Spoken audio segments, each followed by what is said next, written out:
नमस्कार दोस्तों। आज हम ऐसे इम्पोर्टेंट टॉपिक के बारे में बात करने वाले हैं। पिछले 2 साल से हमारे पास ऐसे प्रश्न आ रहे हैं जिनको बताना और समझाना दोनों चीज़ें काफ़ी डिफिकल्ट हो रही हैं। उसमें ऐसे विद्यार्थी फंसे हुए हैं जिनका आज फ्यूचर बहुत ही ज़्यादा अंधकार में है। अब क्या चीज़ है वो आप शायद समझ चुके होंगे। जो हमारा थंबनेल है उस पर हमने पहले से ऑलरेडी लिख रखा है, जिससे आप हमारे वीडियो के अंदर आप देखना चाहते हैं कि ऐसे क्या क्या चीज़ें हैं जो बदलाव हो सकता है उसमें, लेकिन कोई उसको सुनने वाला नहीं है। आज वो एक ऐसी गंभीर समस्या है, उस समस्या को निपटाना बहुत ही मुश्किल चीज लगती है। ये समस्या सिर्फ आज की नहीं है, ये समस्या बहुत समय से है बनी आ रही है। उस समस्या को सुनने वाला, समझने वाला कोई नहीं। बहुत से मेल दिए जाते हैं, लेटर लिखे जाते हैं, संस्थाएं बनाई जाती हैं, एप्लीकेशन लिखे जाते हैं, लेकिन फिर भी आज तक उस चीज़ का कभी भी कोई रिजल्ट, कोई भी ऐसी चीज़ें नहीं की गई जिससे हमारे कैरियर में या हमारे आने वाले समय में कोई सुधार हो सके।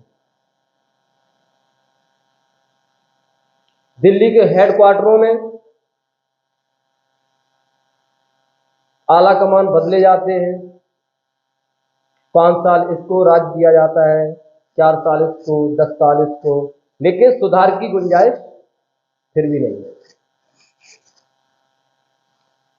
मैं आज उस हाल के बारे में बात करने वाला हूं जो हम लोगों के साथ हो रहा है।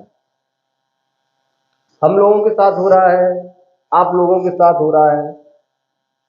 लाखों ऐसे लोग हैं जो इस संसार में नहीं है, क्योंकि जो वो चाहते थे वो उनको मिला नहीं।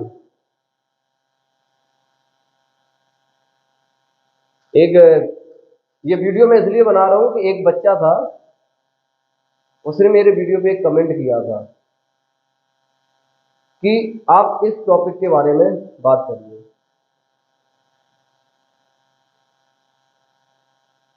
तो मुझे लगा कि शायद मैं कुछ कर सकूं। मैं अपनी सरकार से सिर्फ आग्रह करना चाहता हूं, बताना चाहता हूं, करना ना करना उनके हाथ में है। क्यों, मैं तो सिर्फ एक छोटा सा मोहरा हूं, और जैसे और लोग अपना जीवन यापन कर रहे हैं, मैं भी अपना जीवन यापन कर रहा हूं। आज वो व्यथा है एक फार्मासिस्ट की।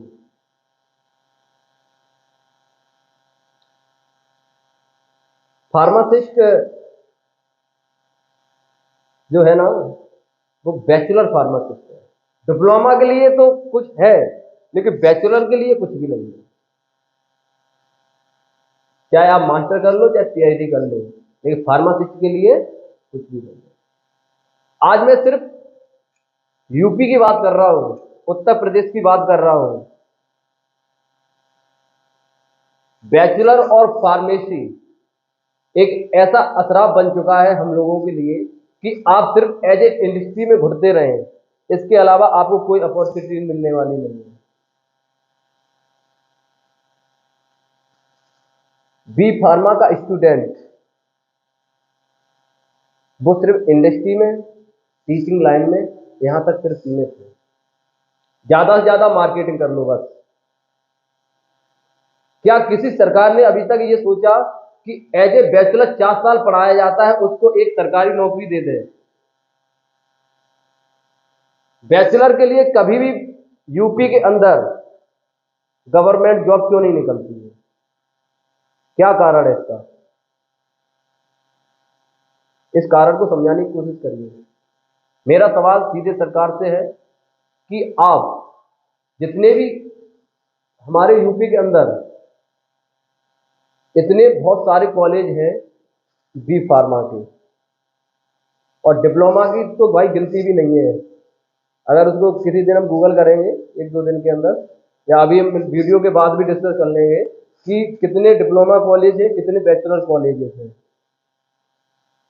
जब आप जॉब ही नहीं दे पा रहे तो इसमें कॉलेज खोलने की जरूरत क्या है?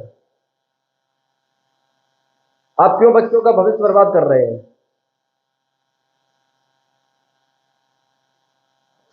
बैचलर फार्मासिस्ट की कितनी वैकेंसियां यूपी के अंदर निकलती हैं, किसी ने अभी तक नहीं इस पर ध्यान दिया है। चाहे वो आज की प्रेजेंट की सरकार हो, चाहे पिछली जो सरकारें हैं उन्होंने। डिप्लोमा की कुछ सीटें होती है, 5-6 गिनती की सीटें निकलती हैं। लाखों फार्मासिस्ट है हमारे यूपी के अंदर, लेकिन कभी किसी का ध्यान इस विषय में नहीं आता है।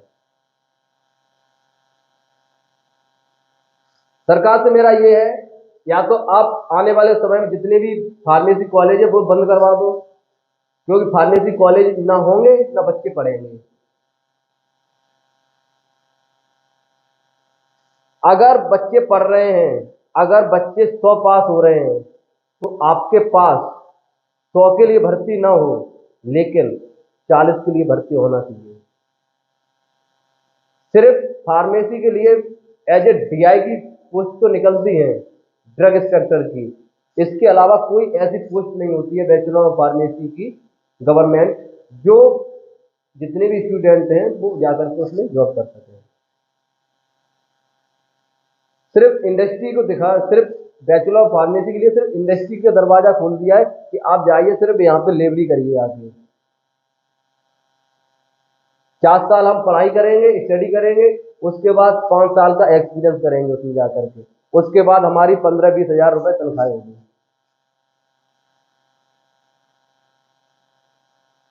तो भाई हमारे साथ तो गलत हो रहा है ना।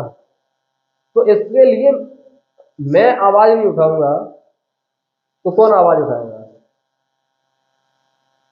क्योंकि हम अपने आसपास देखते हैं कि आज का वो दौर है जहां पे इतने बहुत सारे फार्मासिस्ट हो गए जिनकी रोजी रोटी नहीं चल पा रही है। सिर्फ मेडिकल स्टोर खोल लो। भाई मेडिकल स्टोर, कितने मेडिकल स्टोर खोलेंगे? हर एक गली मोहल्ले में 4-4, 5-5 मेडिकल स्टोर हो गए हैं। हर एक बड़े चौराहे पे देखिए 10-20 मेडिकल स्टोर है। हर व्यक्ति मेडिकल स्टोर खोल लेगा? अगर मेडिकल स्टोर ही खोल लेगा तो फिर डिप्लोमा बहुत से हैं, क्यों बैचलर करवा रहे हो? बंद कराओ बैचलर को। जब मेडिकल स्टोर ही खोलना है तो हम क्यों 4 साल पढ़ाई करें? 2 साल की पढ़ाई करवा दो ना, बैचलर बंद करवा दो, आराम से डिप्लोमा करेंगे 2 साल, मेडिकल स्टोर खोल लेंगे। लेकिन मेडिकल स्टोर से दवाई कौन खरीदेगा? ये भी तो एक बहुत बड़ी समस्या है ना। एक चौराहे पे अगर दुकान किसी की हम शॉप खरीदते हैं, वो 10,000 रुपये महीने लेता है। एक लड़का रखेंगे 2,000, 10,000 रुपये वो लेगा। फिर इसके बाद हम क्या खाएंगे? इस पे भाई चर्चा क्यों नहीं होती? सरकार क्यों नहीं इस चीज पे विचार विमर्श करती है? अब आप कहोगे कि आप बोल रहे हैं पिछली सरकारों के लिए मैं भाई अब आया हूं ना, मैंने अभी की है, 2018 में पास आउट हूं, इसके बाद मैंने स्टार्ट किया है। मैं उन स्टूडेंटों के लिए, मैं अपने लिए नहीं, मैं तो कर लूंगा कुछ ना कुछ, लेकिन और जो स्टूडेंट नई पीढ़ियां आ रही है उनका क्या होगा? उनके भी तो भविष्य की चिंता होनी चाहिए ना।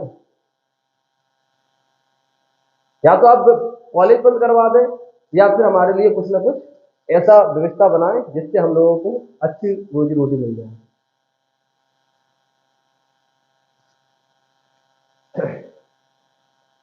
मैं फिर एक बार ये कहना चाहता हूं कि बैचलर ऑफ फार्मेसी ये सबसे ज्यादा परेशान वर्ग है। इसके लिए कुछ ना कुछ किया जाए, कुछ ना कुछ ऐसी चीजें बनाई जाए हम लोगों के लिए जो इंडस्ट्री के अलावा भी हमारे पास कुछ अपॉर्चुनिटी है। भाई इंडस्ट्री की बात जब हम करते हैं ना, बहुत आसान लगता है कि इंडस्ट्री, आप इंडस्ट्री में जाइए, वहाँ पे मैं किसी दूसरे अगर अदर की बात नहीं कर रहा हूँ। अगर बीए फार्मेसी वाला जा रहा है तो फार्मेसी से पहले वहाँ पे 10-12 बैठे हुए हैं बीए बीएससी बीकॉम वाले, उनको भी तो जॉब चाहिए, उन्हें जॉब नहीं चाहिए क्या?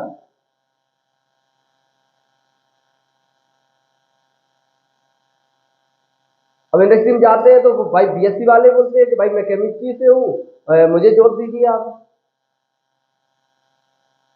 क्योंकि एनालिसिस और केमिस्ट्री तो पूरी रहती है उसमें। और इतनी मारामारी है कि आप अगर कोई अगर इस वीडियो पे ज़्यादा ध्यान दे तो मेरी वीडियो को शेयर और लाइक जरूर करना आप लोग सभी लोग। अगर इंडस्ट्री में जाते हैं ना, सच्चाई हम बताते हैं आपको आज। सच्चाई ये है कि अगर बी फार्मा वाला स्टूडेंट जाता है ना तो वह मांगता है 15,000, और एक बीएससी वाला कहता है कि मुझे 10,000 रुपये दे दो। तो इंडस्ट्री क्या चाहती है? इंडस्ट्री चाहती है हमेशा फायदा, क्योंकि हम तुम्हें 15,000 देंगे, हम 15 नहीं, हम एक बंदा मुझे मिल रहा है जो काम तुम करोगे वही काम वो करेगा, तो 10,000 हम उसे देंगे, 15,000 तुम वो नहीं देंगे, तो अपना घर देखी जाके। ये सच्चाई है, आप इस चीज को माने या ना माने लेकिन यही सच्चाई है। तो इतना फार्मासिस्ट हो गया, उसको भी जॉब मिलना मुश्किल है, इंडस्ट्री में भी जॉब नहीं मिल रही है। इतनी बेरोजगारी हो गई है, क्यों हो गई है? आपने बहुत सारे इतने कॉलेज खोल दिए हैं, हर साल बच्चे हजारों की संख्या में पास आउट हो रहे हैं।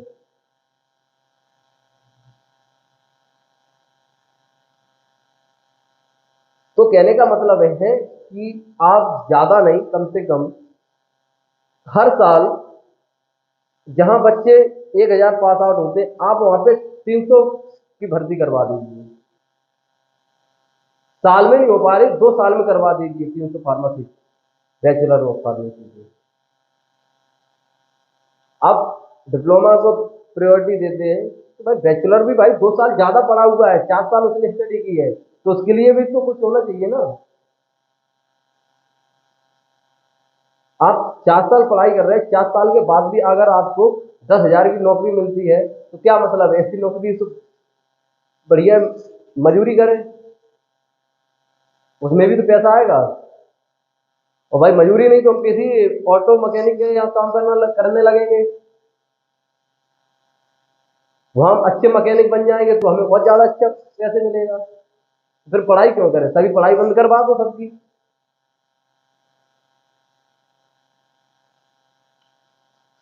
मतलब अगर इतने सारे फार्मासिस्ट थे, कुछ फार्मासिस्ट होते वो अपना खुद देख लेते कि आप आत्मनिर्भर बनाना है, कुछ होते हैं ऐसे जो आत्मनिर्भर हो जाते हैं, उन्हें बताने की जरूरत ही नहीं होती है करना क्या है। लेकिन कुछ ऐसे भी होते हैं जिनकी आर्थिक समस्या खराब होती है, वो अपने बच्चों को इतना पैसा लगा करके पढ़ाते हैं और फिर उस बच्चे को जॉब नहीं मिल पाती है, तो फिर वो हताश होते हैं ना। तो हताश होने के बाद वो क्या करें? उनके पास कुछ ऐसे ऑप्शन बचते हैं जिन्हें वो फॉलो करने पड़ते हैं। तो मेरा सरकार से सिर्फ यही निवेदन है कि बैचलर फार्मेसी के लिए भी यूपी के अंदर जॉब्स निकाली जाए, सिर्फ प्राइवेट की तरफ ही नहीं धकेलना है, क्योंकि प्राइवेटाइजेशन से हमारा नुकसान हो रहा है, और हमारा नहीं सभी का नुकसान हो रहा है, क्योंकि यहाँ पे कुछ ऐसी चीजें हो चुकी हैं कि उसको रोक पाना भी इम्पॉसिबल है। नकेल कसी जाए, सभी पे कौन क्या काम कर रहा है उसको भी, उस पर भी ध्यान देना चाहिए।